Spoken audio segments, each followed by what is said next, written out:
একদিন মহারাজ কৃষ্ণচন্দ্রের রাজ্যে এক অদ্ভুত সমস্যা দেখা দিল। রাজ্য জুড়ে অপরাধের হার বেড়ে গিয়েছিল।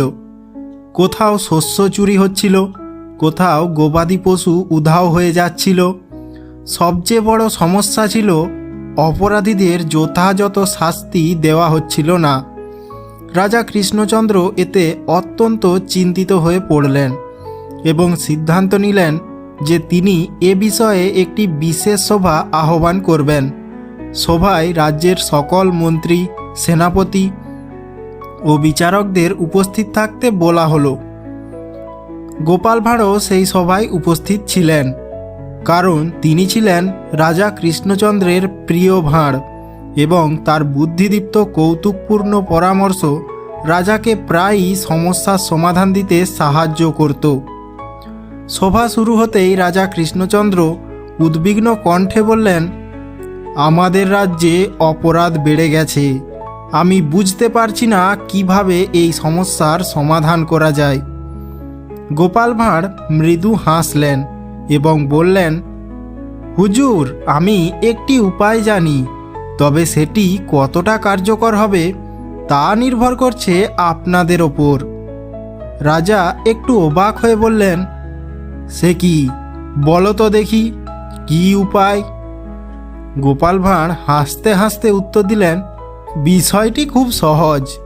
কোনো অপরাধী ধরা পড়লে তাকে কঠোর শাস্তি দেওয়ার পরিবর্তে রাজ্যের সকলের সামনে একটি বড় মঞ্চে দাঁড় করিয়ে চরম শাস্তি দেওয়ার ঘোষণা করতে হবে।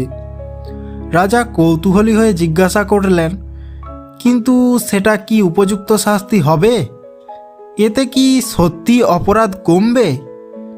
গোপাল ভাঁড় বললেন, হ্যাঁ, কারণ আপনাদের শুধু শাস্তি ঘোষণা করতে হবে, বাকি কাজ রাজ্যের জনগণই করে দেবে। রাজা কৃষ্ণচন্দ্র গোপাল ভাঁড়ের পরিকল্পনায় রহস্য খুঁজে পেলেন এবং বললেন, ঠিক আছে, তুমি একটা উদাহরণ দেখাও।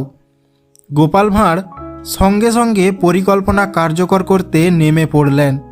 তিনি রাজ্যের বাজারে একটি বড় মঞ্চ তৈরি করলেন এবং এক ধরা পড়া চোরকে সেখানে দাঁড় করিয়ে দিলেন। এরপর রাজ্যবাসীকে ডেকে বললেন, এই চোর আজ থেকে রাজ্যের সবচেয়ে বড় অপরাধী। তার শাস্তি হিসেবে আমরা তাকে এমন কিছু কাজ করতে বলবো যা সবাইকে হাসাবে। এরপর গোপাল চোরকে আদেশ দিলেন, তুমি এখনই সবাইকে মজা দেখাতে শুরু করো। চোর অদ্ভুত অঙ্গভঙ্গি করে হাস্যকর কিছু কাজ করতে লাগলো। রাজ্যবাসী তার কাণ্ড দেখে হেসে গড়িয়ে পড়ল। কিছুক্ষণের মধ্যেই চোর নিজেই লজ্জায় কুঁকড়ে গেল। সে বুঝতে পারল এমন অপমানজনক পরিস্থিতি শাস্তির চেয়েও ভয়ঙ্কর।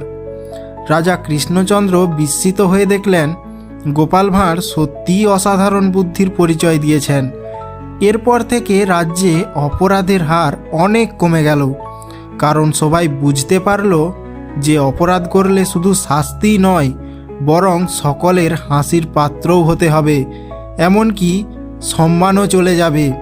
এভাবেই গোপাল ভাঁড় রাজ্যের সমস্যার এক অভিনব সমাধান বের করেছিলেন, যা শুধু হাস্যরসাত্মক ছিল না, বরং অত্যন্ত কার্যকরও ছিল।